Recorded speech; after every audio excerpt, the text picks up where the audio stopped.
നമസ്കാരം, എഡിറ്റേഴ്സ് അവറിലേക്ക് സ്വാഗതം. പ്രധാന വാർത്ത. Flexi Life Easy Electronics and Home Appliances. കോന്നിയിൽ നിന്ന് കാണാതായി അപകടത്തിൽപ്പെട്ട മൂന്നാമത്തെ പെൺകുട്ടിയും മരിച്ചു. ആര്യ സുരേഷിന്റെ മരണം തൃശൂരിലെ ആശുപത്രിയിൽ. മരണകാരണം ഹൃദയാഘാതം. പോസ്റ്റ്മോർട്ടം നാളെ. വിഴിഞ്ഞം തുറമുഖ നിർമ്മാണ കരാർ ചിങ്ങം 1 ഒപ്പുവയ്ക്കും. നവംബർ 1 പണി തുടങ്ങും. അദാനിയുടെ മകൻ മുഖ്യമന്ത്രിയെ വന്നു കണ്ടു. തടസ്സങ്ങൾ ഉടൻ നീക്കാമെന്ന് ഉമ്മൻചാണ്ടിയുടെ ഉറപ്പ്. 2 വർഷത്തിനകം ആദ്യ കപ്പൽ അടുക്കുമെന്ന് കമ്പനി. അവശ്യവസ്തുക്കളുടെ വില കുതിക്കുന്നത് സമ്മതിച്ച് സർക്കാർ. 4 വർഷത്തിനിടെ അരിക്ക് 20% വില കൂടിയെന്ന് അനൂപ് ജേക്കബ്. പാലിനും പച്ചക്കറിക്കും 50% വില വർധന. തദ്ദേശ വാർഡ് വിഭജനത്തിൽ സർക്കാർ മാനദണ്ഡം ഹിന്ദു മുസ്ലിം വർഗീയതയെന്ന് പ്രതിപക്ഷം. പ്രവാസി വോട്ടിൽ സംസ്ഥാന സർക്കാരിന് തിരിച്ചടി. ഈ വോട്ടിംഗ് അനുവദിക്കാൻ കഴിയില്ലെന്ന് തെരഞ്ഞെടുപ്പ് കമ്മീഷൻ. ഈ ബാലറ്റ് അനുവദിക്കുന്നതിന് നിരവധി സാങ്കേതിക പരിമിതികൾ. നെടുമ്പാശ്ശേരി വിമാനത്താവളത്തിൽ വൻ മയക്കുമരുന്ന് വേട്ട. 22 കോടി രൂപയുടെ എഫിഡ്രിനുമായി ദക്ഷിണാഫ്രിക്കൻ സ്വദേശി കസ്റ്റംസിന്റെ പിടിയിൽ. ആനവേട്ട കേസിലെ പ്രധാന പ്രതി ഐക്യരമറ്റം വാസു മഹാരാഷ്ട്രയിൽ തൂങ്ങി മരിച്ച നിലയിൽ. വിശദമായി സാമുദായിക പരിഗണനയിലാണ് തദ്ദേശ ഭരണ സ്ഥാപനങ്ങളിൽ വാർഡുകൾ വിഭജിച്ചതെന്ന് പ്രതിപക്ഷം നിയമസഭയിൽ പറഞ്ഞു. ഹിന്ദു പഞ്ചായത്ത്, മുസ്ലിം പഞ്ചായത്ത് എന്നിങ്ങനെ സർക്കാർ വേർതിരിവുണ്ടാക്കിയതായി അടിയന്തര പ്രമേയത്തിന് നോട്ടീസ് നൽകിയ doctor T M Thomas Isaac ആരോപിച്ചു. അപാകതകൾ ഉണ്ടെങ്കിൽ പരിഹരിക്കാമെന്നും ദുസ്സൂചന നൽകിയുള്ള പ്രതിപക്ഷ ആരോപണം കേരളത്തിൽ വിലപ്പോവില്ലെന്നും മുഖ്യമന്ത്രി ഉമ്മൻചാണ്ടി പറഞ്ഞു.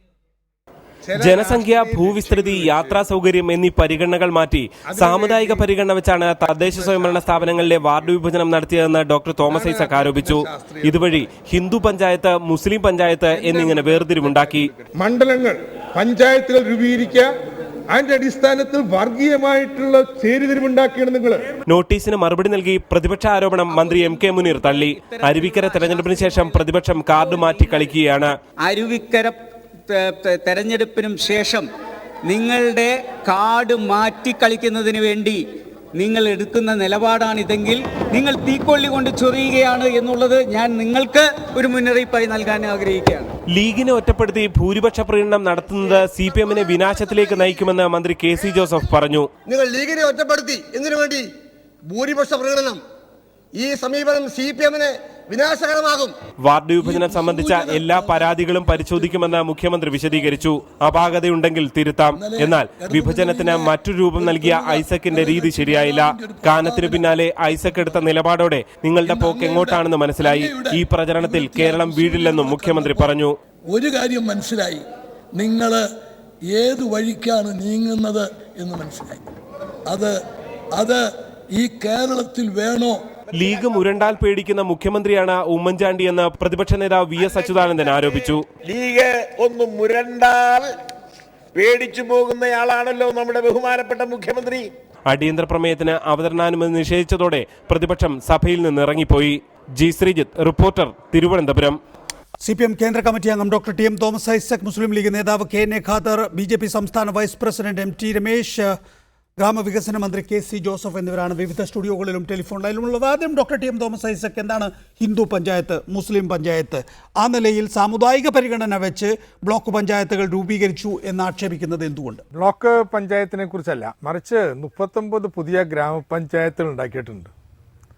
ആ 39 ഗ്രാമപഞ്ചായത്തുകൾ ഉണ്ടാക്കിയപ്പോൾ മറ്റു ഇപ്പം 3 പഞ്ചായത്ത് എടുക്കുന്നു, അവിടെ നിന്ന് കുറച്ച് ഭാഗങ്ങളെടുത്ത് ഒരു പുതിയ ഗ്രാമപഞ്ചായത്തിന് രൂപം നൽകുന്നു. നിലവിലുള്ള ഒരു ഗ്രാമപഞ്ചായത്ത് വിഭജിച്ച് പുതിയ ഗ്രാമപഞ്ചായത്ത് രൂപം നൽകുന്നു. ഇങ്ങനെ ചെയ്യുമ്പോൾ ആ പഞ്ചായത്തിലുള്ള വാർഡുകളുടെ പുനർവിഭജനം നടക്കും, പുതിയ പഞ്ചായത്തും ഉണ്ടാകുന്നു. ഇങ്ങനെ ചെയ്ത പല പഞ്ചായത്തുകളിലും ലീഗിൻ്റെ വിജയം ഉറപ്പിക്കാൻ പറ്റുന്ന രീതിയിലാണ് ആ പഞ്ചായത്തുകളുടെ പുനർവിഭജനം നടന്നിട്ടുള്ളത്. ലീഗ് ഒരു സമുദായ പാർട്ടിയാണ്.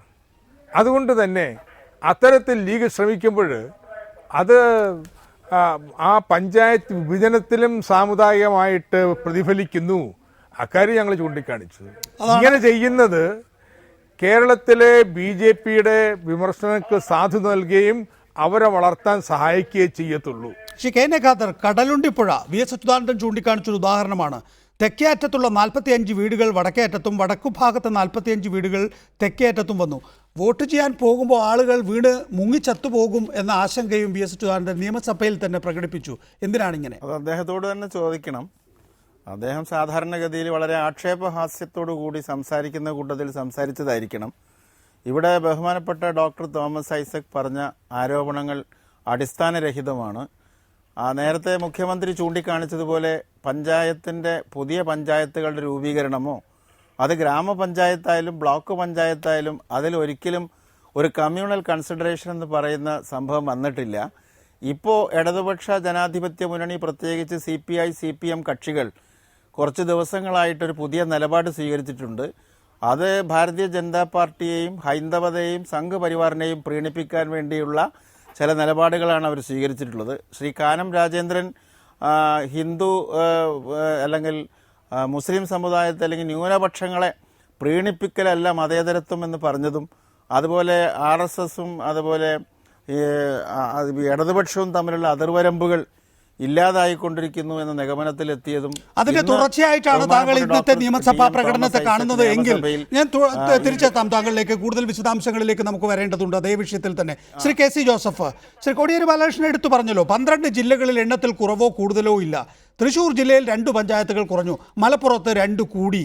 കോടിയേരിയുടെ ചോദ്യം തൃശ്ശൂർ ജില്ലയോട് എന്തിന് വിവേചനം എന്നാണ്. ഒന്നാമത്തെ കാര്യം, കഴിഞ്ഞ അസംബ്ലി തെരഞ്ഞെടുപ്പിൽ മലപ്പുറത്ത് ഉണ്ടായിരുന്നത് 16 അസംബ്ലി കോൺസ്റ്റിറ്റ്യുവൻസിയാണ്, 12-16 മറ്റു ജില്ലകൾ കുറഞ്ഞു. അതിന്റെ പ്രതികരണം ബ്ലോക്ക് പ്രസിഡന്റ് ഉണ്ടാവും. മറ്റൊരു കാര്യം പറയാനുള്ളത്, അങ്ങനെയാണെങ്കിൽ എന്തുകൊണ്ട് കണ്ണൂർ ജില്ലയിൽ കൂടിയല്ലോ, കോഴിക്കോട് കൂടിയല്ലോ, പാലക്കാട് കൂടിയല്ലോ, അവിടെയൊന്നും പുതിയ ബ്ലോക്ക് ഇല്ലാത്തത്? എല്ലായിടത്തും കൂട്ടണമെന്നില്ല. ആകെ 152 ബ്ലോക്ക് ഉണ്ട്, 132 കോൺസ്റ്റിറ്റ്യുവൻസി ഉണ്ട്. ബ്ലോക്കിനാണ് കൂട്ടാൻ പറ്റത്തില്ല. കോൺസ്റ്റിറ്റ്യുവൻസി 8 കോൺസ്റ്റിറ്റ്യുവൻസി അർബൻ കോൺസ്റ്റിറ്റ്യുവൻസിയാണ്, 132 rural constituency. Shri KC Joseph, നമ്മൾ ഇനി തുറന്നൊരു ചർച്ചയ്ക്ക് വിധേയമാകേണ്ടതുണ്ടെന്ന് തോന്നുന്നു. സാധാരണഗതിയിൽ രാഷ്ട്രീയമായ ഒരു വാർഡ് വിഭജനവും ബ്ലോക്ക് രൂപീകരണവും പഞ്ചായത്ത് രൂപീകരണവും മുനിസിപ്പാലിറ്റി രൂപീകരണവും നഗരസഭാ രൂപീകരണവും ഒക്കെ ഉണ്ടാകാറുണ്ട്. ഇതിപ്പം മുസ്ലിം ലീഗ് ആ വകുപ്പ് ഭരിക്കുമ്പോൾ മുസ്ലിം ലീഗിന് ആവശ്യമായ രീതിയിൽ കാര്യങ്ങൾ ചേർത്തെടുക്കുമ്പോഴാണ് നേരത്തെ പറഞ്ഞ കടലുണ്ടിപ്പുഴയിലെ തെക്കേ അറ്റത്തുള്ള 45 മുസ്ലിം കുടുംബങ്ങളെ ഇപ്പുറത്തേക്കും വടക്കേ അറ്റത്തുള്ള 45 ഹിന്ദു കുടുംബങ്ങളെ അപ്പുറത്തേക്കും ആവുന്നത്. അങ്ങനെ വരുമ്പോൾ സ്വാഭാവികമായും അത് നിയമസഭയിൽ പറഞ്ഞു പോകില്ലേ? അല്ല മിസ്റ്റർ നികേഷ്, ഐസക്കിന് കൊടുത്ത സഭ എനിക്കും തരണം. ഞാനൊരു വാക്ക് പറയാൻ സമ്മതിക്കണം. ആദ്യം, ഇവിടെ പഞ്ചായത്തുകൾ ഉണ്ടാക്കിയത് ഇന്നോ ഇന്നലെയോ അല്ല, 1.5 മാസം മുമ്പ് പഞ്ചായത്ത് ഉണ്ടാക്കിയത്. എന്തുവരെ ഇന്നുവരെ ആക്ഷേപം പറഞ്ഞില്ല. പഞ്ചായത്ത് ക്യാബിനറ്റ് തീരുമാനം, ലീഗ് തീരുമാനമല്ല. ക്യാബിനറ്റ് തീരുമാനിച്ചു 1.5 മാസം കഴിഞ്ഞിട്ട് ഇന്ന് വരെ പറഞ്ഞില്ല പഞ്ചായത്ത് ഉപയോഗിച്ച ലീഗിന് വേണ്ടിയാണെന്നുള്ളത്. ഇപ്പൊ പറയുന്നതിന്റെ ആ പൊളിറ്റിക്സ് മനസ്സിലാകുന്നില്ല. അത് ഞാൻ ഐസക്കിനോട് ചോദിച്ചിട്ട് താങ്കളിലേക്ക് വരാം. അരുവിക്കര തെരഞ്ഞെടുപ്പിന് ശേഷം കാർഡ് മാറ്റിക്കളിക്കുന്നു. കാർഡ് ഉണ്ടല്ലോ, രാഷ്ട്രീയ കാർഡ്. ആ രാഷ്ട്രീയ കാർഡ് മാറ്റിക്കളിക്കുകയാണ് LDF. അതാണ് നേരത്തെ ശ്രീ KN ഖാദർ ചൂണ്ടിക്കാണിച്ചത്. കഴിഞ്ഞ ദിവസം കാനവും ഇന്ന് നിയമസഭയിൽ നിങ്ങൾ എല്ലാവരും ഒന്നിച്ചു. കാനം നടത്തിയ പരാമർശങ്ങൾ, അതിന് ഞങ്ങളുടെ പാർട്ടി സെക്രട്ടറിയും പിണറായി വിജയനും കൃത്യമായിട്ട് ഞങ്ങളുടെ പാർട്ടിയുടെ നിലപാട് പറഞ്ഞിട്ടുണ്ട്. പക്ഷെ ഇവിടെ എന്താണ്, ഇവിടെ വർഗീയമായിട്ട് വാർഡുകളെ വിഭജിക്കുന്നതിന്, അതല്ലെങ്കിൽ പുതിയ പഞ്ചായത്ത് ഉണ്ടാക്കുന്നത്, അത് ചെയ്യാം, അതിന് വർഗീയതയില്ല. അതിനെക്കുറിച്ച് പറഞ്ഞാൽ അത് വർഗീയത. അതെങ്ങനെയാവുന്നത്? അതെങ്ങനെയാണ് ആകുന്നത് ശ്രീ KN ഖാദർ? ഞാൻ പഞ്ചായത്തുകൾ രൂപീകരിക്കുന്നതിന്, വാർഡുകൾ ഉണ്ടാക്കുന്നതിന് കൃത്യമായ മാനദണ്ഡങ്ങൾ വ്യവസ്ഥയിലുണ്ടല്ലോ, നിയമത്തിൽ. ജനസംഖ്യ നോക്കണം, ജനസംഖ്യാ മാനദണ്ഡം ഉണ്ടോ? ഇപ്പം ഞാൻ പറയട്ടെ, ആലത്തൂര് 13 പഞ്ചായത്ത്, 2.9 ലക്ഷം ആളുകൾ. തൊട്ടടുത്ത് കിടക്കുന്ന നെന്മാറ 5 പഞ്ചായത്ത്, അവിടെ 1.25 ലക്ഷം പേര്. പന്തളത്ത് 67,000 ജനസംഖ്യ. അതേസമയത്ത് മൂവാറ്റുപുഴ 1.31,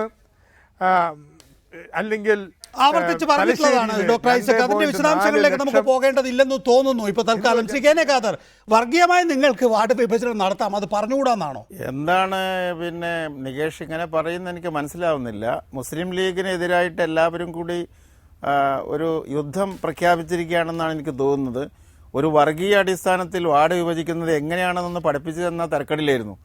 എങ്ങനെയാണ് മുസ്ലിങ്ങളെ എണ്ണിയിട്ടാണോ വാർഡ് തിരിക്കുന്നത്, അതോ ജാതി മത അടിസ്ഥാനത്തിലാണോ വാർഡ് തിരിക്കുന്നതെന്ന് എനിക്കൊട്ടും മനസ്സിലാകാത്തൊരു കാര്യമാണ്.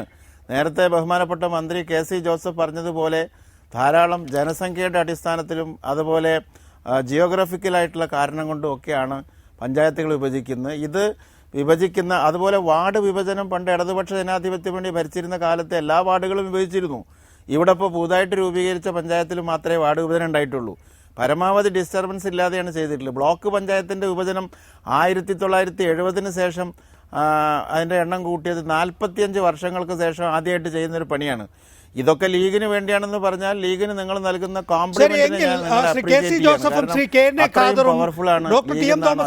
നിയമസഭയിലും ഇനി ഇപ്പോഴും ചോദിക്കാൻ പോകുന്ന ചോദ്യങ്ങൾക്ക് മറുപടി പറയുക.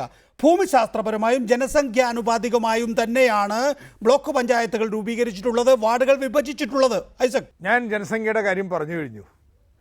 ഇനി ഭൂപ്രകൃതി എടുത്തിട്ടുണ്ടെങ്കിൽ പരപ്പ പഞ്ചായത്ത്, ബ്ലോക്ക് പഞ്ചായത്ത്, അവിടെ നിന്ന് ഈസ്റ്റ് വെസ്റ്റ് എളേരി എടുത്ത് ഒരു തീരദേശ ബ്ലോക്കായിട്ടുള്ള നീലേശ്വരത്ത് ചേർക്കുന്നതിനാ, വേറെ ഒന്നിനുമല്ല, ലീഗിന് നീലേശ്വരം പിടിക്കാൻ വേണ്ടിയിട്ടാണ്. എങ്ങനെ? ഈസ്റ്റ് എളേരിയിൽ നിന്ന് ഇവിടെ എത്താനായിട്ടേ 60 മുതൽ 80 കിലോമീറ്റർ സഞ്ചരിച്ചിട്ട് എത്താൻ പറ്റത്തുള്ളൂ. ഇതുപോലെ എത്ര സ്ഥലങ്ങളിൽ നടന്നിരിക്കുന്നു. അപ്പോൾ ഭൂപ്രകൃതി അനുസരിച്ചിട്ടല്ല, ജനസംഖ്യാ മാനദണ്ഡങ്ങൾ നോക്കിയിട്ടല്ല, രാഷ്ട്രീയ ലക്ഷ്യങ്ങൾ വെച്ചുകൊണ്ട് ഉള്ള വിഭജനങ്ങൾ. ഡോക്ടർ ഐസക്, അതിലെന്താണ് അത്ഭുതം? കഴിഞ്ഞ കാലഘട്ടത്തിൽ, ഞാൻ നടപടിനോട്ട് എന്നോട് ക്ഷമിക്കണം, കഴിഞ്ഞ കാലഘട്ടത്തിൽ ഇത് ചെയ്തതിന്റെ ആസൂത്രകൻ ഡോക്ടർ TM തോമസ് ഐസക് ആയിരുന്നില്ലേ? അന്ന് നേരത്തെ KC ജോസഫ് നിയമസഭയിൽ പറഞ്ഞ ഉദാഹരണങ്ങൾ തന്നെയാണ്.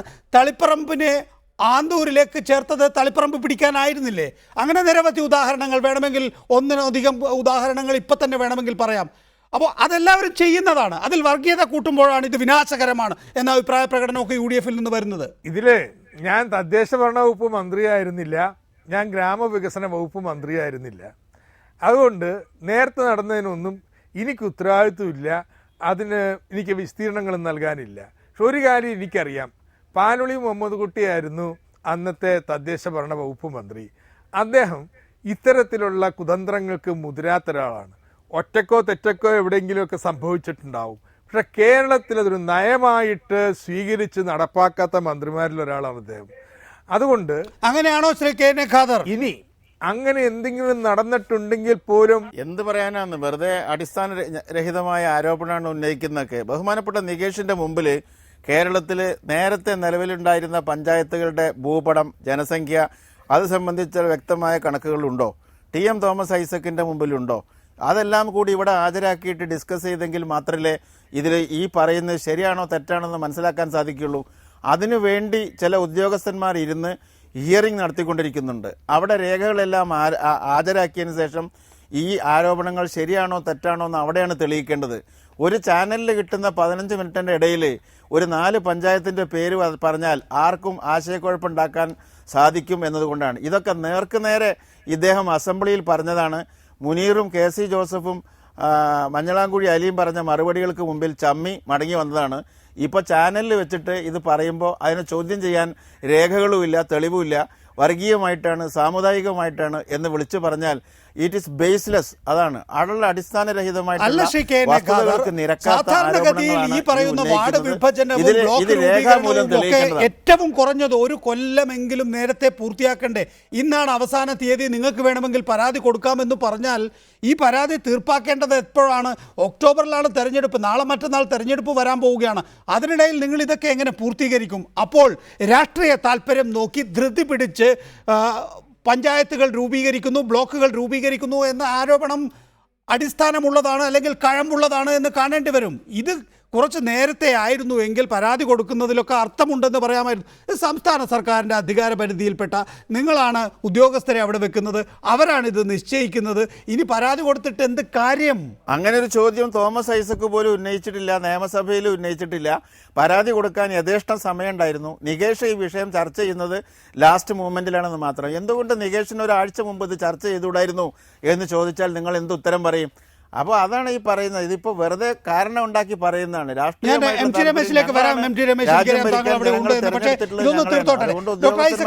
പരാതി കൊടുത്തത് കൊണ്ട് ഇനിയിപ്പോ ഈ ബ്ലോക്ക് പഞ്ചായത്തുകളെല്ലാം പഴയ നിലയിലേക്ക് പോകാനിടയുണ്ടോ? ഈ വാർഡുകളെല്ലാം വിഭജിക്കപ്പെട്ടത് നേരെയാകാനിടയുണ്ടോ? ഇപ്പോൾ ചില പഞ്ചായത്തുകൾ മുനിസിപ്പാലിറ്റിയായി, അപ്പോൾ സ്വാഭാവികമായിട്ട് ബ്ലോക്കിലെ പഞ്ചായത്തുകളുടെ എണ്ണം കുറയും. അങ്ങനെയുള്ള പ്രദേശങ്ങളിൽ ഒരു മാറ്റം വരുത്തുക എന്നല്ലാതെ കേരളത്തിലെ മുഴുവൻ ബ്ലോക്കുകളും ഇത്തരത്തിൽ തിരുത്തുന്നതിന് എന്തടിസ്ഥാനം? അതിന് ജനസംഖ്യയോ ഭൂപ്രകൃതിയോ ഒന്നും മാനദണ്ഡമാക്കി എടുത്തിട്ടില്ല എന്നുള്ളത് വസ്തുതാപരമായിട്ട് ആരുടെ മുന്നിലും പ്രഥമ ദൃഷ്ടിയെ തെളിയുന്നൊരു കാര്യമാണ്.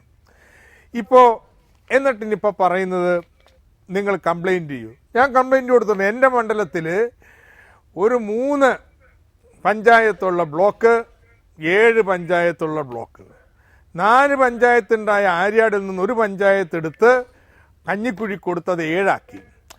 നിശ്ചയമായിട്ടും ഞാൻ കംപ്ലൈൻറ്റ് കൊടുത്തിട്ടുണ്ട്. പക്ഷെ ഇതൊക്കെ പരിശോധിക്കുന്നത് എങ്ങനെയാണ്? കാരണം വെച്ച് കഴിഞ്ഞാൽ ഇലക്ഷൻ പടിവാതിക്ക് വന്ന് നിൽക്കുകയാണ്. ഇലക്ഷൻ കമ്മീഷന് പ്രത്യേകമായിട്ടുള്ള സംവിധാനമൊന്നുമില്ല. അദ്ദേഹം പോയി നോക്കാൻ കഴിയില്ല. ജില്ലാ ഭരണാധികാരിയോട് ഇത് പരിശോധിച്ച് റിപ്പോർട്ട് തരാൻ പറഞ്ഞു കഴിഞ്ഞാൽ എന്ത് സംഭവിക്കും? ഞാൻ കണക്ക് കൃത്യം പറയാം. ഒരു വസ്തുത, ഒരു അനുഭവം. നൂൽപ്പുഴ പഞ്ചായത്തിലെ 1-ാം വാർഡിൽ നിന്ന് 72 വീടെടുത്ത് 2-ാം വാർഡിൽ കൊടുത്തു. 2-ാം വാർഡിൽ നിന്ന് 90 വീടെടുത്ത് ഇങ്ങോട്ടും വെച്ചു. ഒരു ജനസംഖ്യ ഒരു വാർഡിൽ കൂടുതലാണെങ്കിൽ ചെയ്ത് അങ്ങനെയല്ല. കുറച്ച് പേരെടുത്ത് അപ്പുറത്തേക്കും ഇപ്പുറത്തുനിന്ന് വേറെ കൂടുതൽ പേരെടുത്ത് അങ്ങോട്ടും വെക്കുന്നു. ഇതിനെതിരെ ഞങ്ങൾ പരാതി കൊടുത്തു. ആ പരാതി അംഗീകരിക്കപ്പെട്ടു. അപ്പോൾ സർക്കാരിൻ്റെ വക അപ്പീലിലോ അത് അന്വേഷിക്കാൻ വേണ്ടി ഇലക്ഷൻ കമ്മീഷൻ നേരത്തെ പറഞ്ഞ പോലെ ജില്ലാ ഭരണാധികാരിയോട് പറയുന്നു. അവർ കൊടുക്കുന്ന റിപ്പോർട്ട് എന്താ? ആദ്യം പറഞ്ഞത് എടുത്ത നടപടി ശരി എന്ന് പറഞ്ഞു. ഇനി ഇലക്ഷൻ കമ്മീഷന് എന്താ ചെയ്യാൻ പറ്റുക? ഇലക്ഷൻ കമ്മീഷൻ പോയി അന്വേഷിക്കാൻ പറ്റുമോ? ഈ അവസാന നിമിഷം ഇതെല്ലാം കൊണ്ടുവന്ന് വെച്ചിട്ട് ഇതൊക്കെ ഫെയ്റ്റ് അക്കംപ്ലി ആക്കി മാറ്റുകയാണ്. യഥാർത്ഥത്തിൽ ഇത് ഈ അടവാണെന്ന് പയറ്റിക്കൊണ്ടിരിക്കുന്നത്. ശ്രീ എം ടി രമേശ്, ഒരിടത്ത് മുസ്ലിം വേറൊരിടത്ത് ഹിന്ദു എന്ന നിലയിൽ ധ്രുവീകരിക്കപ്പെട്ടിരിക്കുന്നു എന്നുള്ളതാണ്. ഇത് നിങ്ങൾക്കാണോ ഗുണം ചെയ്യാൻ പോകുന്നത്? അല്ല, ഇത് ആർക്കും ഗുണം ചെയ്യില്ലല്ലോ. കാരണം ഇവിടെ പ്രധാനപ്പെട്ട പ്രശ്നം ഓരോ പഞ്ചായത്ത് തിരഞ്ഞെടുപ്പ് വരുമ്പോഴും അതാത് സമയത്തെ രാഷ്ട്രീയ പാർട്ടികൾ, ഗവൺമെന്റുകൾ അവർക്ക് അനുകൂലമായി വാർഡ് വിഭജനം നടത്തുന്നു എന്നുള്ളത് എല്ലാ കാലത്തും ഉള്ളതാണ്. കഴിഞ്ഞ പ്രാവശ്യം ഇടതുപക്ഷ മുന്നണി ഭരിക്കുമ്പോൾ അവർക്ക് അനുകൂലമായി വാർഡ് വിഭജനം നടത്തിയിരുന്നു എന്ന് നമുക്ക് എല്ലാവർക്കും അറിയാം. ധാരാളം ഉദാഹരണങ്ങളുണ്ട്. ഈ പ്രാവശ്യം സംഭവിച്ചിട്ടുള്ളത് UDF അനുകൂലമായ രീതിയിൽ പോലുമല്ല വാർഡ് വിഭജനം ഉണ്ടായിട്ടുള്ളത്. വാർഡ് വിഭജനം ഉണ്ടായിട്ടുള്ളത് മുസ്ലിം ലീഗിന് അനുകൂലമായിട്ടുള്ളതാണ്. അവിടെയാണ് പ്രധാനപ്പെട്ട പ്രശ്നം. ലീഗിന് അനുകൂലമായിട്ടുള്ള പഞ്ചായത്ത് സൃഷ്ടിക്കപ്പെടുമ്പോൾ സ്വാഭാവികമായിട്ടും അവിടെ സാമുദായിക അടിസ്ഥാനത്തിൽ ചേരുതിരുണ്ടാവും, സാമുദായിക സന്തുലിതാവസ്ഥ നഷ്ടപ്പെടും. ലീഗ് എന്ന് പറഞ്ഞാൽ എല്ലാ വിഭാഗം ആളുകളുമുള്ള ഒരു പാർട്ടിയല്ല. അതൊരു സാമുദായിക പാർട്ടിയാണ്, ഒരു വർഗീയ പാർട്ടിയാണ്. അപ്പോൾ ആ പാർട്ടിക്ക് വേണ്ടി പ്രത്യേകം പഞ്ചായത്തുകൾ കേരളത്തിൽ സൃഷ്ടിക്കപ്പെടുന്നു. ഞാൻ ചോദിക്കട്ടെ, ഏതെങ്കിലും ഒരു മാനദണ്ഡം ഇവർ സ്വീകരിച്ചോ? ഇവിടെ കോർപ്പറേഷനുകൾ ചില മുനിസിപ്പാലിറ്റികൾ എടുത്തു മാറ്റി. എന്തിനു വേണ്ടിയിട്ടാ? ലീഗിന് ചില മുനിസിപ്പാലിറ്റികൾ ഭരിക്കണം, ചില കോർപ്പറേഷനുകൾ ഭരിക്കണം. ചില പഞ്ചായത്തുകളെ മുനിസിപ്പാലിറ്റി ആക്കി. അതേ ജനസംഖ്യകളെ മറ്റു പഞ്ചായത്തുകളായി നിലനിൽക്കുമ്പോഴാണ് ചില പഞ്ചായത്തുകൾ മാത്രം മുനിസിപ്പാലിറ്റി ആക്കിയത്. എന്തിനു വേണ്ടിയാ? അവിടെ മുസ്ലിം ലീഗിനെ ഭരിക്കണം. അപ്പൊ ലീഗിനെ ഭരിക്കാൻ കോൺഗ്രസിന് പോലും മലബാറിൽ കോൺഗ്രസിന് വലിയ നഷ്ടമുണ്ടാക്കാൻ വേണ്ടി പോവുകയാണ്. അപ്പൊ ലീഗിന് നിർണായകമായ ഇത് ആവർത്തിക്കപ്പെടുന്നു. കഴിഞ്ഞ ദിവസം CPM സംസ്ഥാന സെക്രട്ടറി കോടിയേരി ബാലകൃഷ്ണന്റെയും ഇന്ന് ഈ വിഷയത്തിൽ സംസാരിച്ച ഇടതുപക്ഷ ജനാധിപത്യ മുന്നണിയുടെ ഏതാണ്ട് എല്ലാ നേതാക്കളും കോൺഗ്രസിന് ഇക്കാര്യത്തിൽ പരാതിയുണ്ട്. മുസ്ലിം ലീഗ് മാത്രമാണ് ഇതിൻ്റെ ബെനിഫിഷ്യറി എന്ന് ആവർത്തിച്ചു പറയുന്നു. സാധാരണഗതിയിൽ നിയമസഭാ തെരഞ്ഞെടുപ്പ് വരുമ്പോൾ ഒരു നിശ്ചിത സീറ്റുകൾ മാത്രമാണ് മുസ്ലിം ലീഗിന് UDFൽ നൽകപ്പെടാറുള്ളത്. അതിനപ്പുറത്താണ് മുസ്ലിം ലീഗ്. തങ്ങളുടെ ശക്തി കോൺഗ്രസിന് അപ്പുറത്താണ് എന്ന് തെളിയിക്കാനുള്ള തെരഞ്ഞെടുപ്പായി തദ്ദേശ ഭരണ തെരഞ്ഞെടുപ്പിനെ നിങ്ങൾ കാണുന്നുണ്ടോ? അതിനുവേണ്ടിയാണോ ഊർജിതമായ ഈ വാർഡ് വിഭജനവും ബ്ലോക്ക് രൂപീകരണവും മുനിസിപ്പാലിറ്റി രൂപീകരണവും കോർപ്പറേഷൻ രൂപീകരണവും പോലും? ശ്രീ MT രമേശ് അദ്ദേഹം പറഞ്ഞ രാഷ്ട്രീയത്തിനോട് എനിക്ക് യോജിപ്പില്ലെങ്കിലും അദ്ദേഹത്തിൻ്റെ ഉത്തരമാണ് കുറച്ചെങ്കിലും പൊളിറ്റിക്കലായിട്ടുള്ളൊരു ആൻസർ. അദ്ദേഹം പറഞ്ഞ ഇടതുപക്ഷ ജനാധിപത്യ മുന്നണി അധികാരത്തിൽ വരുമ്പോൾ അവരും UDF അധികാരത്തിൽ വരുമ്പോൾ അവരും ആ 2 മുന്നണികളുടെയും വിജയത്തിന് സഹായകരമായ രീതിയിൽ വാർഡ് വിഭജനം നടത്താറുണ്ട് എന്ന ഒരു കാര്യമാണ് രമേശ് പറഞ്ഞത്. അതൊരു പൊളിറ്റിക്കൽ ആൻസറാണ്. നേരെ മറിച്ച് ആ ആൻസറിന് പകരം ഇവിടെ തോമസ് ഐസക് പറയുന്നത് അത് ജാതി മത അടിസ്ഥാനത്തിലുള്ള വിഭജനമാണെന്നാണ്. എന്നിട്ട് അദ്ദേഹം ഉദാഹരണമായിട്ട് പറഞ്ഞത് ആര്യാട് കഞ്ഞിക്കുഴി അവിടുത്തെ പഞ്ചായത്താണ്. ഇദ്ദേഹത്തിൻ്റെ മണ്ഡലത്തിലെ ആര്യാടും കഞ്ഞിക്കുഴിയൊക്കെ മുസ്ലിം ലീഗ് വളരെ സ്ട്രോങ് ആയിട്ടുള്ളൊരു പ്രദേശമാണ് എന്ന വിവരം ഞാൻ ഇപ്പോഴാണ് അറിയുന്നത്. അപ്പോൾ മുസ്ലിം ലീഗിന് വേണ്ടിയാണ് ഈ വാർഡ് വിഭജനം നടത്തിയത് എന്നത് അവിടെ തന്നെ പൊളിഞ്ഞു.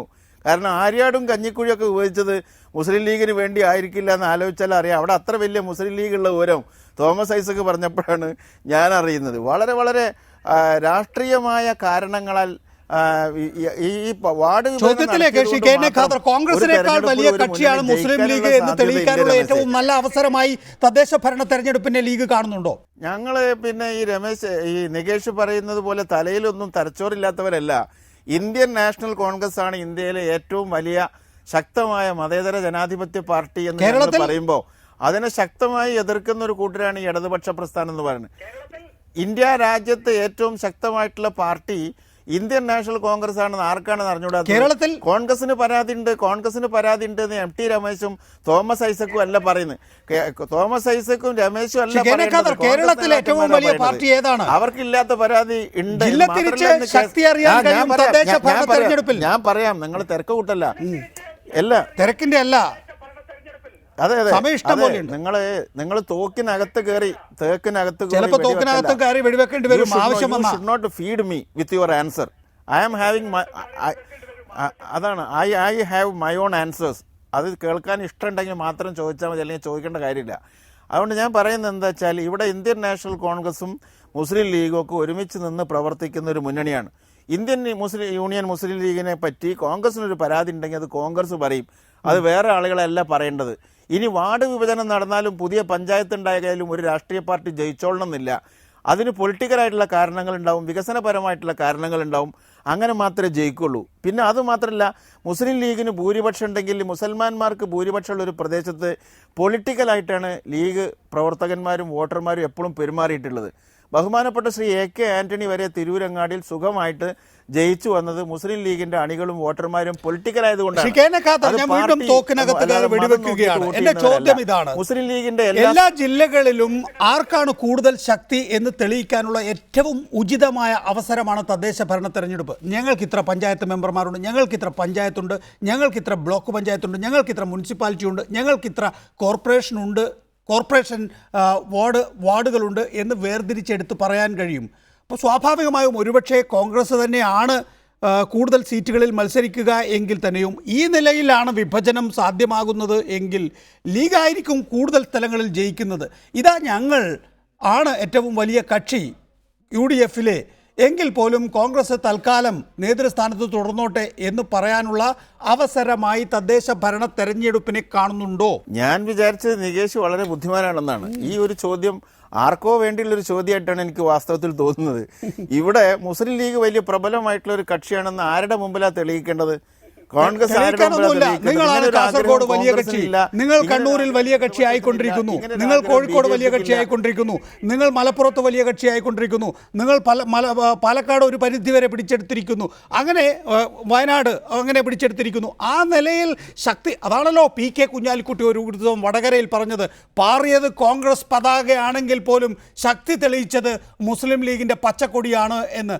ആ പച്ചക്കൊടി നമുക്ക് തദ്ദേശ ഭരണ തെരഞ്ഞെടുപ്പിലും കാണിച്ചു കൊടുക്കാം കോൺഗ്രസിന്. യാതൊരു താല്പര്യം മുസ്ലിം ലീഗിന് ഇല്ലെന്ന് ലീഗിന് അറിയാവുന്ന എല്ലാവർക്കും അറിയാം. അങ്ങനെ 12 ജില്ലകളുടെ കാര്യം പറഞ്ഞല്ലോ, അവിടെ എണ്ണത്തിൽ കുറവോ കൂടുതലോ ഇല്ല. തൃശ്ശൂർ ജില്ലയിൽ 2 ബ്ലോക്കുകൾ കുറവുണ്ടായിരിക്കുന്നു, അത് മലപ്പുറത്തെ കൊടുത്തിരിക്കുന്നു. ഞാൻ നേരത്തെ പറഞ്ഞ പോലെ കോടിയേരി ചോദിച്ചത് വളരെ സേഫായിട്ടാണ്, സുരക്ഷിതമായിട്ടാണ്. എന്തിനാണ് തൃശ്ശൂർ ജില്ലയോടൊരു വിവേചനം എന്ന്. താങ്കൾ അടക്കമുള്ളവർ ഹിന്ദു പഞ്ചായത്തും മുസ്ലിം പഞ്ചായത്തും എന്ന് നേരിട്ട് തന്നെ പറഞ്ഞു. അതാണല്ലോ അപകടകരം, വിനാശകരം എന്നൊക്കെ പിന്നീട് KC ജോസഫും MK മുനീറും ഉമ്മൻചാണ്ടിയും ഒക്കെ പറഞ്ഞത്. ഇക്കാര്യത്തിലൊരു വ്യക്തതയില്ലായ്മയുണ്ട് ഇടതുപക്ഷ ജനാധിപത്യ മുന്നണിക്ക്. ഏത് നിലയിലാണ് ഇതിനെ നേരിടേണ്ടത് എന്ന്. കോടിയേരിക്ക് സംരക്ഷണം വേണമെന്ന് തോന്നുന്നു, ഐസക്കിനോ അല്ലെങ്കിൽ മറ്റു പ്രതിപക്ഷ നേതാക്കൾക്കോ വേണ്ടതില്ല എന്ന് തോന്നുന്നു.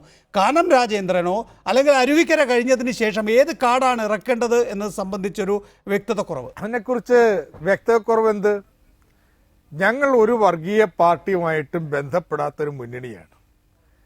ലീഗുമായിട്ടുള്ള ബന്ധം ഞങ്ങൾ എത്രയോ വർഷങ്ങൾക്ക് മുമ്പ് അവസാനിപ്പിച്ചു.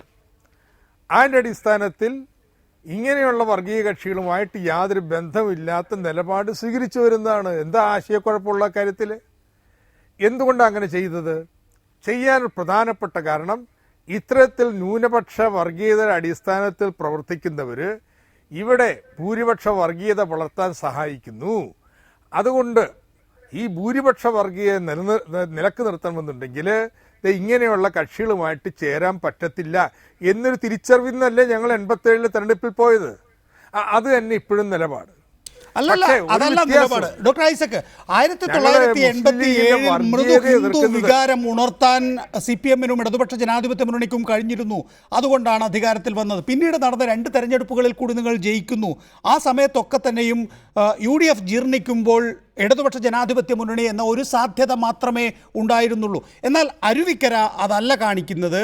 ഇടതുപക്ഷ ജനാധിപത്യ മുന്നണിക്ക് മാത്രമായി ഭരണവിരുദ്ധ വികാരം, UDF വിരുദ്ധ വോട്ടുകൾ വരുന്നില്ല എന്ന തിരിച്ചറിവ്. അതിൻ്റെ അടിസ്ഥാനത്തിലാണല്ലോ കാനം രാജേന്ദ്രൻ പറഞ്ഞത് മതനിരപേക്ഷത എന്നാൽ ന്യൂനപക്ഷ പ്രീണനമല്ല എന്ന്. അപ്പോൾ ന്യൂനപക്ഷ പ്രീണനം പാടില്ല. ഇപ്പോൾ ഉദാഹരണത്തിന് കാനം പറയുന്നത് കേരളത്തിലെ സ്കൂളുകളുടെ കണക്കെടുത്ത് നോക്കൂ, ന്യൂനപക്ഷങ്ങൾക്കാണ് കൂടുതൽ നേട്ടം കൊയ്യാൻ കഴിഞ്ഞിട്ടുള്ളത്. അത് ഞങ്ങളും ഇടതുപക്ഷ ജനാധിപത്യ മുന്നണിയും ചെയ്തിട്ടുണ്ട്. ഇനി അത് പാടില്ല. ഇനി ഒരു മുസ്ലിം ഹിന്ദു പ്രശ്നം വരുമ്പോൾ അതിൻ്റെ കാര്യകാരണങ്ങൾ എന്താണ് എന്നറിഞ്ഞതിന് ശേഷം മാത്രമേ തീരുമാനമെടുക്കാൻ പാടുള്ളൂ. ആ കാർഡാണോ ഇന്ന് ഐസക് നിയമസഭയിൽ കളിച്ചത്? ഞങ്ങളുടെ നിലപാടിനെ കുറിച്ച് ഒരു സംശയവും വേണ്ട. മതന്യൂനപക്ഷങ്ങളുടെ സംരക്ഷണം ഞങ്ങളുടെ പാർട്ടിയുടെ പരിപാടിയുടെ പ്രധാനപ്പെട്ട ഭാഗമാണ്. വേറെ ഒന്നുമില്ലെങ്കിലും ഞങ്ങളുടെ എല്ലാ സ്ഥലത്തും ശത്രുവായിട്ടുള്ള കോൺഗ്രസിന്റെ ഒരു മുന്നണിയെ ഈ BJP-യെ മാറ്റി നിർത്താൻ വേണ്ടി പിന്താങ്ങിയ രാഷ്ട്രീയമല്ലേ ഞങ്ങൾക്കുള്ളത്. ആ രാഷ്ട്രീയത്തിലാണ് ഞങ്ങൾ ഉറച്ചു നിൽക്കുന്നത്. പക്ഷേ ഒരു വർഗീയ കക്ഷിയായിട്ടുള്ള ലീഗ് അവർ ഭരണത്തിലിരുന്നു കൊണ്ട് എടുത്തുകൊണ്ടിരിക്കുന്ന പല നിലപാടുകളും കേരളത്തിലെ വർഗീയ വികാരങ്ങൾ ഇളക്കി വിടുന്നുണ്ട്. അത് തുറന്നു കാണിക്കേണ്ടത് ഞങ്ങളുടെ കടമയാണ്. അതുമാത്രമേ ചെയ്യുന്നുള്ളൂ. ഡോക്ടർ MK മുനീർ, താങ്കൾ മന്ത്രിയായിരിക്കുമ്പോൾ ഇമാതിരി വർഗീയ പരിപാടികൾ എന്തായാലും LDF പ്രതീക്ഷിച്ചില്ല. അവരുടെ പ്രതീക്ഷക്കൊത്ത് ഞാൻ ഉയർന്നിട്ടുണ്ട്.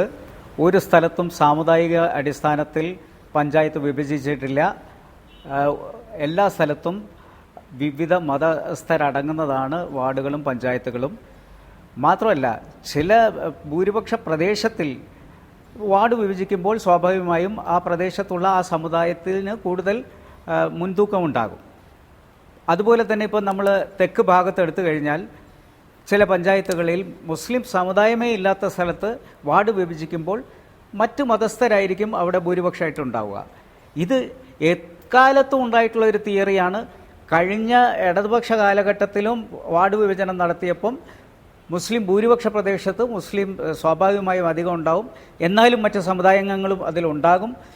അതുപോലെ തന്നെ മറ്റ് മേഖലകളിൽ ഹിന്ദു സമുദായമാണ് അധികമെങ്കിൽ അതുണ്ടാവും. അത് പറഞ്ഞ് ഇത് മുസ്ലിം ഹിന്ദു പഞ്ചായത്താണ് എന്ന് പറഞ്ഞ് പുതിയ ഒരു രാഷ്ട്രീയത്തിന് ഇടതുപക്ഷം തുടക്കം കുറിച്ചിരിക്കുന്നു. അത് അരുവിക്കരയിൽ അവർക്കുണ്ടായിട്ടുള്ള അനുഭവങ്ങളുടെ വെളിച്ചത്തിൽ BJP-ക്ക് ലഭിച്ചിട്ടുള്ള ബഹുഭൂരിപക്ഷം വരുന്ന വോട്ടിൽ അധികവും ചോർന്നു പോയിട്ടുള്ളത് മാർക്സിസ്റ്റ് പാർട്ടിയിലാണെന്ന് ഉള്ളതിൻ്റെ തിരിച്ചറിവാണ് യഥാർത്ഥത്തിൽ ഈ ഒരു കാർഡ് എടുക്കാൻ അവരെ പ്രേരിപ്പിച്ചിട്ടുള്ളത്.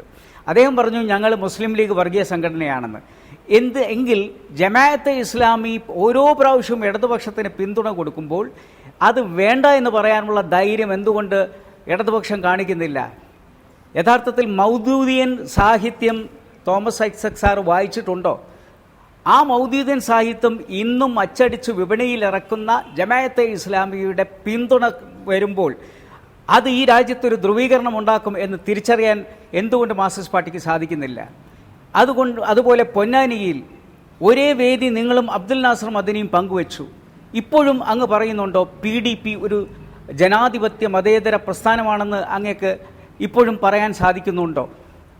SDPI കോടിയേരി ബാലകൃഷ്ണൻ തലശ്ശേരിയിൽ മത്സരിച്ചപ്പോൾ കോടിയേരി വിജയിപ്പിക്കണം എന്ന് SDPIയുടെ മുഖപത്രത്തിൽ പരസ്യം കൊടുക്കാൻ വരെ തയ്യാറായിട്ടുള്ള ഇടതുപക്ഷം മുസ്ലിം ലീഗ് ഇവിടെ മതേതരത്വത്തിൽ നിന്നുകൊണ്ട് EMS-നോടൊപ്പം ഞങ്ങൾ ഭരിച്ചിട്ടുണ്ട്, അച്യുതമേനോടൊപ്പം ഭരിച്ചിട്ടുണ്ട്.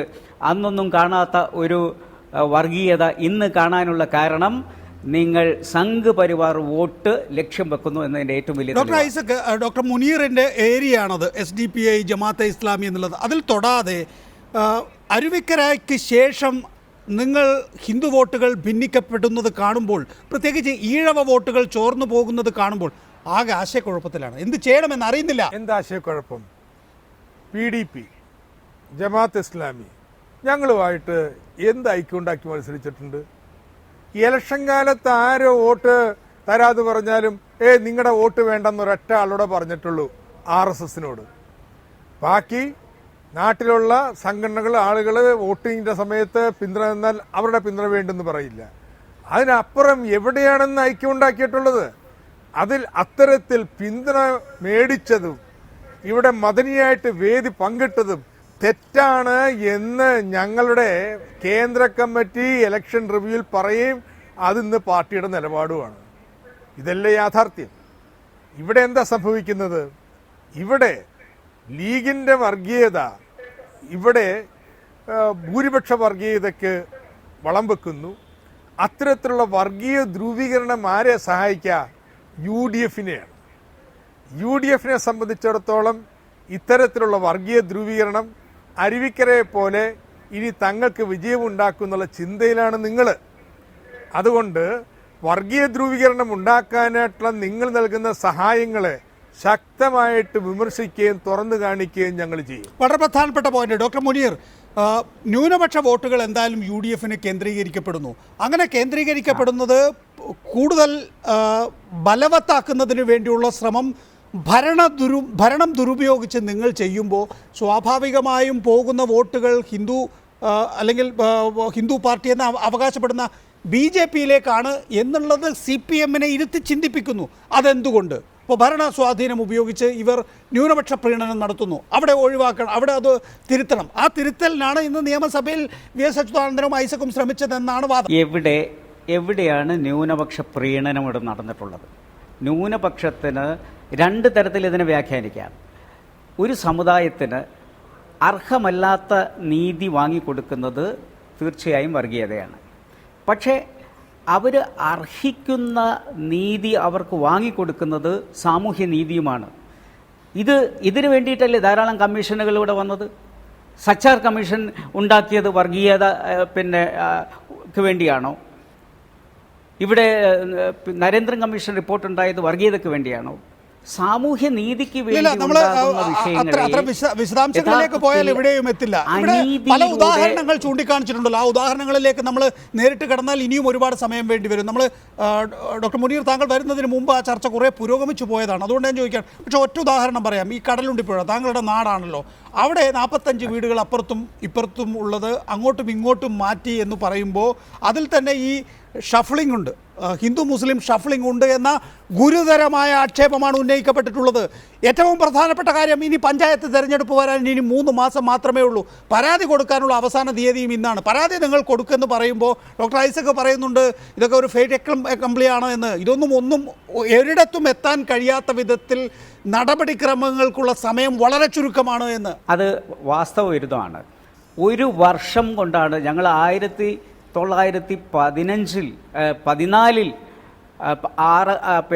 6-ാം മാസം ആരംഭിച്ചിട്ടുള്ള പ്രക്രിയയാണ്. ഇതിന് വിവിധ ഘട്ടങ്ങൾ കടന്നുപോയിട്ടുണ്ട്. ആ സമയത്തൊക്കെ ഇവർ നിശബ്ദത പാലിച്ചു. യഥാർത്ഥത്തിൽ കോടതിയിൽ വന്നിട്ടുള്ള കേസുകൾ എടുത്ത് പരിശോധിക്കുക. അതിലേതെങ്കിലും വർഗീയപരമായി ഐക്യജനാധിപത്യ മുന്നണി വാർഡ് വിഭജിച്ചെന്നോ പുഴക്കപ്പുറമുള്ളതിനെയും ഇപ്പുറമുള്ളതിനെയും മാറ്റിയെന്നോ അതിൽ മുസ്ലിങ്ങളുടെ വീടുകൾ മാത്രം മാറ്റിയെന്നോ ഒരു പരാതിയും ഇതുവരെ കോടതിയുടെ മുന്നിൽ വന്നിട്ടില്ല. ഇത്രയും ഗുരുതരമായ ഒരു ആരോപണമാണ് അങ്ങ് ഉന്നയിച്ചിട്ടുള്ളത്. കേരളത്തെ ഞടുക്കുന്ന രീതിയിലുള്ള ഒരു ആരോപണം. അത്രയും ഞടുക്കുന്ന രീതിയിലുള്ള ഒരു ആരോപണം ഉണ്ടായിട്ട്, ഇത്രയും സൗകര്യങ്ങളും ഇത്രയും നീതിന്യായ വ്യവസ്ഥകളും ഉണ്ടായിട്ട് ഒരു വിരൽ നിങ്ങൾക്ക് അനക്കാൻ പറ്റിയില്ല എന്ന് പറഞ്ഞു കഴിഞ്ഞാൽ, എന്നിട്ട് അതിനെ ന്യായീകരിക്കാൻ ശ്രമിക്കുന്നത് നിങ്ങൾ അവസാനത്തെ അടവ് എന്നുള്ള നിലയ്ക്ക് ഇതിനെ എടുത്തിരിക്കുന്നു എന്നുള്ളതിന്റെ ഏറ്റവും വലിയ തെളിവാണ്. ഞാൻ പറയുന്നു, ഏത് നിയമവ്യവസ്ഥയുടെയും അങ്ങേയറ്റം വരെ പോയി കഴിഞ്ഞാലും ഒരു പോറൽ അവസാനത്തെ അടവ് ഇവിടുത്തെ ഹൈന്ദവ വോട്ടുകൾ BJPയിലേക്ക് ചോർന്നു പോകുന്നു എന്ന് കണ്ട് രാജഗോപാലിന് കിട്ടിയിട്ടുള്ള വോട്ടിൽ ഞങ്ങളുടെ കാലിൻ്റെ അടിയിൽ നിന്നാണ് പോയത് എന്ന് കാനം രാജേന്ദ്രൻ തന്നെ പറഞ്ഞിട്ടുണ്ട്. ഹൈന്ദവ വോട്ടുകളിലേക്ക് പോകുന്നത് മതനിരപേക്ഷതയുടെ വോട്ടുകളാണ്, ഇത് ഗൗരവമായ ചർച്ചയ്ക്ക് വിധേയമാക്കണം എന്ന് കാനം രാജേന്ദ്രൻ പറഞ്ഞു. അതിനെ വളരെ നിസ്സാരമായിട്ടാണ് കോടിയേരി ബാലകൃഷ്ണൻ എടുത്തിട്ടുള്ളത്. അത് ഗൗരവമായ ചർച്ചയ്ക്ക് വിധേയമാക്കണമെന്ന കാനം രാജേന്ദ്രൻ്റെ അഭിപ്രായത്തോട് ഞാൻ യോജിക്കുന്നു. അപ്പോൾ ഈ പൂച്ച പുറത്തു വരും എന്ന കാര്യത്തിൽ ഫാസിസത്തിന്റെ വരവ് RSSലൂടെയാണ്. അതിലേക്ക് വെളിച്ചം വീശി ആ വിഭാഗത്തിലേക്ക് ചേക്കേറുന്നവരെ തടയുക എന്ന ലക്ഷ്യം ഇടതുപക്ഷ ജനാധിപത്യ മുന്നണിക്കുണ്ട്. അതുകൊണ്ടാണ് അദ്ദേഹം പറഞ്ഞത് മതനിരപേക്ഷത എന്നാൽ ന്യൂനപക്ഷ പ്രീണനമല്ല. ഇങ്ങനെ സ്കൂളുകൾ കൊടുത്തുകൊണ്ടിരിക്കുന്ന ആ പരിപാടിയൊക്കെ ആദ്യം അവസാനിപ്പിക്കണം. മുസ്ലിം ഹിന്ദു തർക്കമുണ്ടാവുകയാണെങ്കിൽ അതിൻ്റെ കാര്യകാരണങ്ങൾ എന്താണെന്ന് തേടണം. അതിനുശേഷം മാത്രമേ നിലപാടെടുക്കാൻ കഴിയൂവെന്ന് ഡോക്ടർ മുനീറൊക്കെ ഈ വാശിയോടുകൂടി ആക്രമിക്കാനുള്ള അവസരം ഉണ്ടാക്കിയത് നിങ്ങളുടെ കൂടിയാലോചനകൾ ഇല്ലായ്മ കൊണ്ടാണോ? ഒരു സമുദായത്തിന്, പ്രത്യേകിച്ച് പിന്നോക്ക സമൂഹത്തിന്, അത് മുസ്ലിങ്ങളാവട്ടെ അല്ലെങ്കിൽ ഹൈന്ദവ സമുദായങ്ങളാവട്ടെ, അവർക്ക് അവശതകൾക്ക് അർഹമായ അവകാശങ്ങൾ നൽകുന്നതിന് വേണ്ടി എല്ലാ കാലത്തും നിലനിന്നിട്ടുണ്ട്. അണല്ലേ സച്ചാർ കമ്മീഷനെ ഞങ്ങൾ പിന്താങ്ങിയത്. പക്ഷേ അത് ആ സമുദായത്തിലെ ആളുകളുടെ മാത്രം ആവശ്യമായിട്ടല്ല ഞങ്ങൾ കാണുന്നത്. ആ സമുദായത്തിലെയും എല്ലാ സമുദായത്തിലെയും ആളുകളും മതനിരപേക്ഷ നിലപാടിൽ നിന്നുകൊണ്ട് മേടിച്ചു കൊടുക്കേണ്ട ഒരു കാര്യമായിട്ടാണ്, അവകാശമായിട്ടാണ് ഞങ്ങൾ കാണുന്നത്. അതേസമയത്ത് ലീഗോ അത് വർഗീയാടിസ്ഥാനത്തിൽ സമുദായത്തെ സംഘടിപ്പിച്ചതിന് വേണ്ടി പോരാടും. ഞങ്ങൾ അങ്ങനെയല്ല. ആ അവകാശങ്ങൾ വേണം, എന്നാൽ അത് മതനിരപേക്ഷ നിലപാടിൽ നിന്ന് വേണമെന്നുള്ളതാണ്. ഇപ്പോൾ ലീഗിൻ്റെ ഈ കാര്യങ്ങളെ വിമർശിക്കുമ്പോഴും ഞങ്ങൾ മുസ്ലിം സമുദായത്തെ അല്ല വിമർശിക്കുന്നത്. പക്ഷേ ലീഗ് ഇതിനെ വർഗീയ കാർഡ് കൊണ്ട് കളിക്കാൻ ശ്രമിക്കുന്നു. അത് രാജ്യത്തിൻ്റെ മതനിരപേക്ഷക്ക് തടസ്സമാണ്. ഇതിനെ എതിർക്കുന്നവരെല്ലാവരും കൂടി ഹിന്ദുക്കളല്ല, മതനിരപേക്ഷ അടിസ്ഥാനത്തിൽ തന്നെ ചെറുത്തുനിൽപ്പുണ്ടാക്കണം എന്നുള്ളതാണ് ഞങ്ങൾ കാണുന്നത്. ശ്രീ രമേശ്, ഈ രണ്ട് മുട്ടനാടുകളും തമ്മിലടിക്കുമ്പോൾ BJP ഉണ്ടാക്കുന്ന രാഷ്ട്രീയ നേട്ടങ്ങൾ എത്രയാണ്? നിങ്ങൾ എന്താണ് പ്രതീക്ഷിക്കുന്നത് തദ്ദേശ ഭരണ തെരഞ്ഞെടുപ്പിൽ? പ്രധാനപ്പെട്ട ഒരു കാര്യമുള്ളത്, ഇപ്പോൾ കേരളത്തിൽ സാമുദായിക സന്തുലിതാവസ്ഥ നഷ്ടപ്പെടുന്നു, UDFന്റെ ഭരണത്തിൽ നഗ്നമായിട്ടുള്ള ന്യൂനപക്ഷ പ്രീണനം ഉണ്ടാകുന്നു എന്നുള്ളത് ഇപ്പോൾ ഈ പഞ്ചായത്ത് തെരഞ്ഞെടുപ്പിന്റെ അടിസ്ഥാനത്തിൽ മാത്രം വന്നിട്ടുള്ളൊരു വാദമല്ല. കഴിഞ്ഞ 3-4 വർഷമായിട്ട് ഈ വാദം കേരളത്തിൽ ഉയർന്നു വരുന്നുണ്ട്, വ്യത്യസ്ത വിഭാഗങ്ങൾ ഉയർത്തുന്നത്.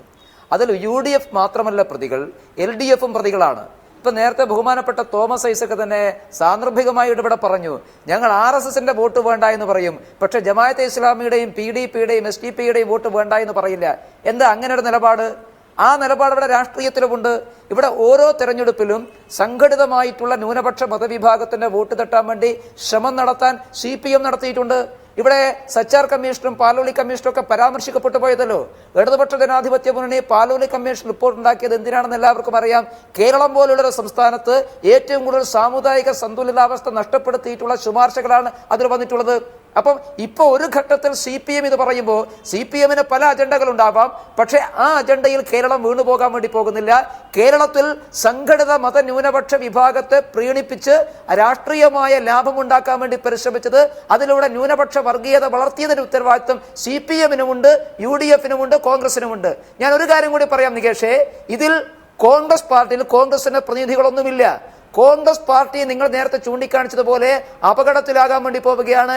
ഏറ്റവും ചുരുങ്ങിയത് മലബാറിലെങ്കിലും കോൺഗ്രസിനെ ലീഗ് എന്ന് പറയുന്ന പാർട്ടി വിഴുങ്ങാൻ വേണ്ടി പോകുന്നു എന്ന യാഥാർത്ഥ്യം തെരഞ്ഞെടുപ്പ് കഴിഞ്ഞാൽ നമുക്ക് കാത്തിരുന്ന് കാണാം. അതാണ് വളരെ പ്രധാനപ്പെട്ട പോയിന്റ്. ശ്രീ MT രമേശ്, ഞാൻ ഉന്നയിച്ച വാദം അംഗീകരിക്കുന്നു. എനിക്ക് KN ഖാദറിനെ ഒരിക്കൽ കൂടി വേണം. ശ്രീ KN ഖാദർ, MT രമേശും പറയുന്നു മലബാറിലെങ്കിലും കോൺഗ്രസിനെ ലീഗ് വിഴുങ്ങുമെന്ന്. അത്രയും വലിയ വായ നിങ്ങൾക്കുണ്ടോ? അതെ, പിന്നെ നികേഷേ, വളരെ ഇറലവൻ്റ് ആയിട്ടുള്ളൊരു ക്വസ്റ്റ്യനാണ് ആ ചോദിക്കുന്നത്. ഒന്ന്, ഇന്ത്യൻ നാഷണൽ കോൺഗ്രസും മുസ്ലിം ലീഗും അതുപോലെ ഇതര ഘടകകക്ഷികളും തമ്മിലൊരു വഴക്ക് നിങ്ങൾ എത്ര ആഗ്രഹിച്ചാലും അടുത്ത കാലത്തൊന്നും ഉണ്ടാകാൻ പോകുന്നില്ല.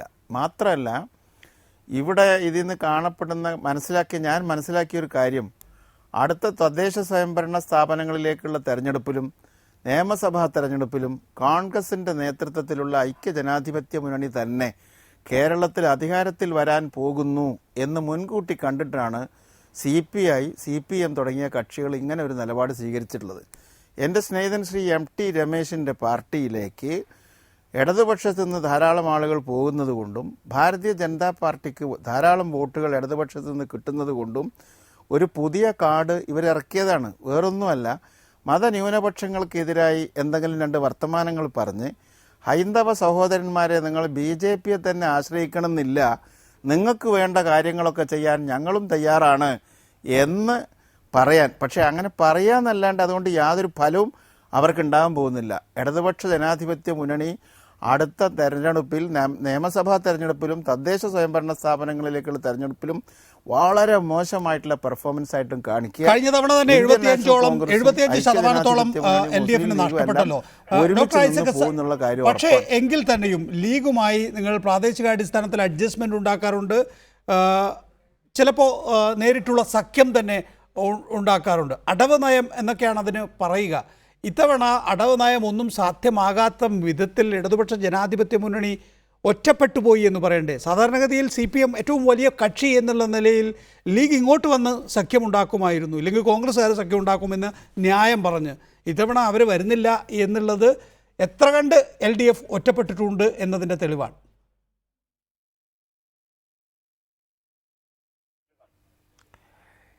തെരഞ്ഞെടുപ്പ് വരുമ്പോൾ കാണാം എത്രമാത്രം ഒറ്റപ്പെട്ടിട്ടുണ്ടെന്ന്. ഇന്നത്തെ ഒരു നില ആ രീതിയിൽ തന്നെ തുടരും എന്നതിനെക്കുറിച്ച് ചിന്തിക്കേണ്ട കാര്യമൊന്നുമില്ല. അവിടെ രാജഗോപാൽ 140 മണ്ഡലത്തിലും മത്സരിക്കാൻ പറ്റൂലല്ലോ എന്ന്, അല്ലെങ്കിൽ മകൻ എല്ലാ മണ്ഡലത്തിലും മത്സരിക്കാൻ കിട്ടത്തില്ലല്ലോ. ഇതെല്ലാം ചേർന്നിട്ടുള്ളതല്ലേ BJPയുടെ വോട്ട് എന്ന് പറയുന്നത്. അപ്പം അതുകൊണ്ട് BJPക്ക് ഇതുവരെ കേരള നിയമസഭയിൽ അക്കൗണ്ട് തുറക്കാൻ കഴിഞ്ഞിട്ടില്ല, ഇനിയും അതിന് കഴിയാൻ പോകുന്നില്ല. പക്ഷെ ഒന്ന് കഴിയും, ഇതുവരെ കോൺഗ്രസിനെ വോട്ട് മറിച്ച് വിജയിപ്പിച്ച ഒരുപാട് കഥകളുണ്ട്. ഇനിയിപ്പോൾ UDF വിരുദ്ധ വികാരത്തിനൊരു പങ്ക് പറ്റി UDFന്റെ വിജയത്തെ ഉറപ്പിക്കാനുള്ള സംഭാവന BJPക്ക് ചെയ്യാം. ഇത് ഞങ്ങൾ ജനങ്ങളോട് തുറന്നു പറഞ്ഞാൽ ഈ വോട്ടൊന്നും BJPയിലേക്ക് പോകാൻ പോകുന്നില്ല. MT രമേശ്, എന്തായാലും അരുവിക്കരയ്ക്ക് ശേഷം BJPയുടെ പരസ്യ പ്രചാരണം രണ്ട് മുന്നണികളും ഏറ്റെടുത്തു എന്നുള്ളത് വലിയ സന്തോഷകരമായ കാര്യം തന്നെ. നിങ്ങളെയൊക്കെ ചിരിച്ച് കാണുന്നത് എൻ്റെ ടെലിവിഷൻ ജീവിതത്തിൽ ആദ്യമായിട്ടാണ്.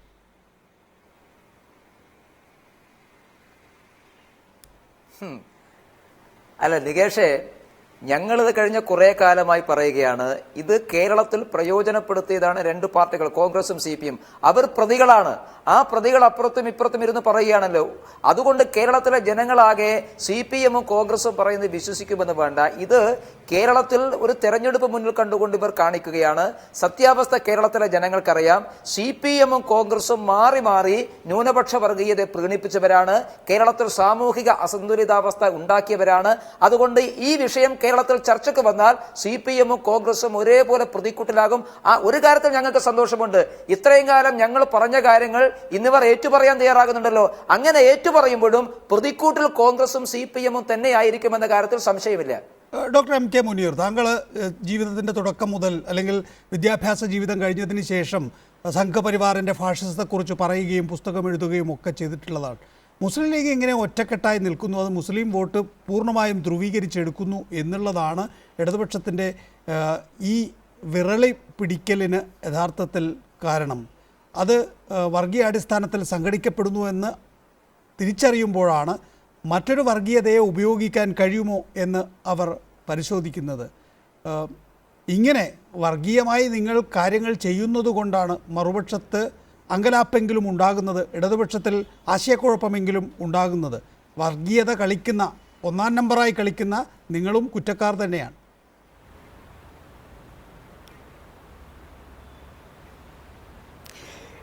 നികേഷ്, മുസ്ലിം ലീഗിൻ്റെ ചരിത്രം ഇവിടെ ഇന്നലെ തുടങ്ങിയതല്ല. മുസ്ലിം ലീഗിൻ്റെ MLA ജയിച്ചു വരുന്നത് മുസ്ലിം വോട്ടിലാണോ? ഞാൻ ജയിച്ചു വന്നിട്ടുള്ളത് കോഴിക്കോട് സൗത്ത് മണ്ഡലത്തിൽ നിന്ന്. അവിടെ ഹൈന്ദവ സഹോദരങ്ങളുടെ വോട്ട് കിട്ടിയിട്ടില്ലെങ്കിൽ എനിക്ക് ജയിക്കാൻ പറ്റില്ല. അപ്പോൾ ഞാനൊരു വർഗീയവാദിയാണ്, മുസ്ലിം ലീഗ് വർഗീയ സംഘടനയാണെങ്കിൽ എങ്ങനെയാണ് മുസ്ലിം ലീഗിൻ്റെ ഓരോ ആളുകളും ജയിച്ചു വരുന്നത്? 20 സീറ്റ് ഞങ്ങൾക്ക് എങ്ങനെ കിട്ടിയത്? 20 മുസ്ലിങ്ങൾ മാത്രം വോട്ട് ചെയ്തിട്ട് കിട്ടിയതാണോ? അപ്പോൾ ഞങ്ങളുടെ മതേതരത്വം ഇവിടെ ഇരുന്ന് ചർച്ച ചെയ്യുന്നവരെ ബോധ്യപ്പെടുത്തേണ്ട ആവശ്യമൊന്നും ഞങ്ങൾക്കില്ല. പക്ഷെ ഞാൻ തോമസ് ഐസക്കിനോട് ചോദിക്കുന്നു, ഞങ്ങൾ തുറന്നു പറയാൻ ആഗ്രഹിക്കുന്നു, തീവ്രവാദ വോട്ടുകൾ SDPIയുടെ വോട്ടോ ജമാഅത്തെ ഇസ്ലാമിയുടെ വോട്ടോ PDPയുടെ വോട്ടോ ഐക്യ ജനാധിപത്യ മുന്നണി ആഗ്രഹിക്കുന്നില്ല. മുസ്ലിം ലീഗ് ഒരിക്കലും അത് വേണ്ട എന്ന് പറയാൻ തയ്യാറാണ്. അതേപോലെ RSSനെ എതിർക്കുന്ന അതേ ചങ്കൂറ്റത്തിൽ ഞങ്ങൾക്ക് ജമാഅത്തെ ഇസ്ലാമിയുടെ വോട്ട് വേണ്ട എന്ന് പറയാനുള്ള ധൈര്യം തോമസ് ഐസക്ക് കാണിക്കുകയാണെങ്കിൽ അങ്ങ് പറയുന്നത് ഹിപ്പോക്രസി അല്ല എന്ന് ഞങ്ങൾക്ക് പറയാം. അല്ലെങ്കിൽ അങ്ങ് ഹിപ്പോക്രസിയാണ് ഈ മാധ്യമങ്ങളുടെ മുന്നിൽ നടത്തിക്കൊണ്ടിരിക്കുന്നത്. SDPIയുടെയും ഇതുപോലുള്ള തീവ്രവാദി സംഘടനയും വോട്ട് സംഘടന എന്ന നിലയ്ക്ക് ഞങ്ങൾക്ക് വേണ്ടെന്ന് RSSനോടും കഴിഞ്ഞ തലശ്ശേരി കലാപത്തിന് ശേഷമുള്ള സമയത്താണ് ഞങ്ങൾ നിലപാടെടുത്തത്. വ്യക്തിപരമായിട്ട് ആര് ആ വോട്ട് വേണ്ടെന്ന് പറയാനുള്ള ഔദിത്യമൊന്നുമില്ല. പക്ഷേ സംഘടനകൾ എന്ന നിലയ്ക്ക് SDPI പോലുള്ളവരുടെ വോട്ട് ഞങ്ങൾ അഭ്യർത്ഥിക്കുകയോ വാങ്ങുകയോ ചെയ്യില്ല. വളരെ നന്ദി ഡോക്ടർ ഐസക്. ഒപ്പം തന്നെ doctor MK Muneer, KN Khader, MT Ramesh, KC Joseph ഈ ചർച്ചയിൽ പങ്കെടുത്തതിന്. ടെസവർ അവസാനിക്കുന്നു. നമസ്കാരം.